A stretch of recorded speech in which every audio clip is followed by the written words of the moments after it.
This is a place where connections are made. Never did I ever dream I'd be playing with dolls today, and I've enjoyed myself so much.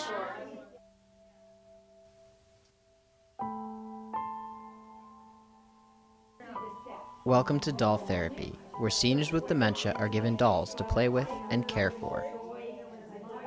The therapy is based on the principles of attachment theory and has been used in the treatment of dementia for more than 2 decades. Pierrette, Houde, and Renée Gauthier are members of the Ottawa Doll Guild. They run these sessions at local Ottawa area retirement homes. We started to do doll therapy to play with them because we enjoy it so much. We thought we could share this love of dolls with the residents that would need it, the comforting.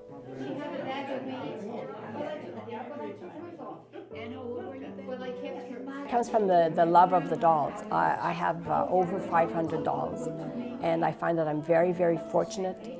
And what are you going to do with all these dolls? Why not share them?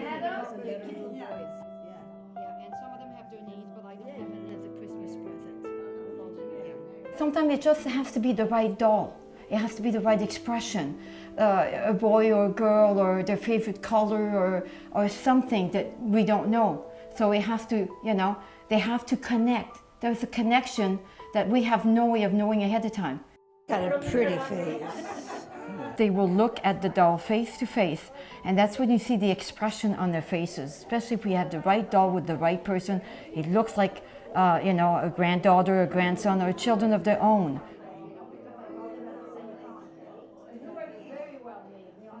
I don't know whether it helps them or not, but it brings them a moment of comfort, a moment where they can reminisce over when either they were a little girl and they had dolls, or when their own daughters had dolls, or it can also represent their own baby when they had a baby. Yeah, that's why I love her. Because she looks like my daughter. And my daughter was always smiling like this, too. And look at that. How could you help but not love this?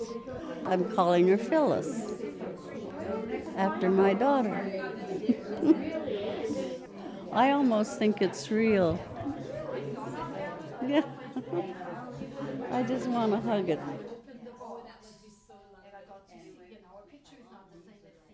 Although embraced by many, doll therapy has been criticized. Some say it treats seniors like children and is patronizing.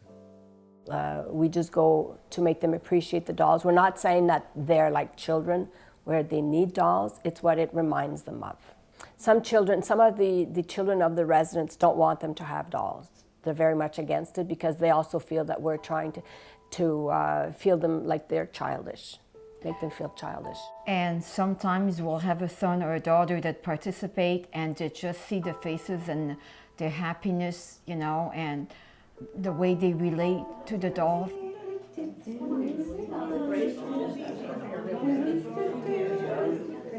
Susanna, don't you cry for me, or come from the piano. A banjo on my knee. In a beautiful Christmas gown. Isn't she pretty? The sweater is hand knitted. The doctor doll. My God, we're back in our day, on our baby days. I mean, you don't see stuff like that. It's hard when we see someone who we've known before and how deep they are in their Alzheimer's, and to know that they're not responsive at all. They don't recognize us. They don't recognize the doll. They don't recognize anything at all. But we go there just for the moment. We go there to have give them enjoyment with the dolls, and whether they can appreciate it or not, it doesn't really matter. Dolls help people who are ill, because when the visitors go, there's no one there for them, but the doll will always stay with And they them. don't crawl all over the place and they don't climb the stairs. This was the first doll therapy session hosted at Unitarian House. The retirement residence operates with a philosophy of community and inclusion. Not all who participated suffer from dementia.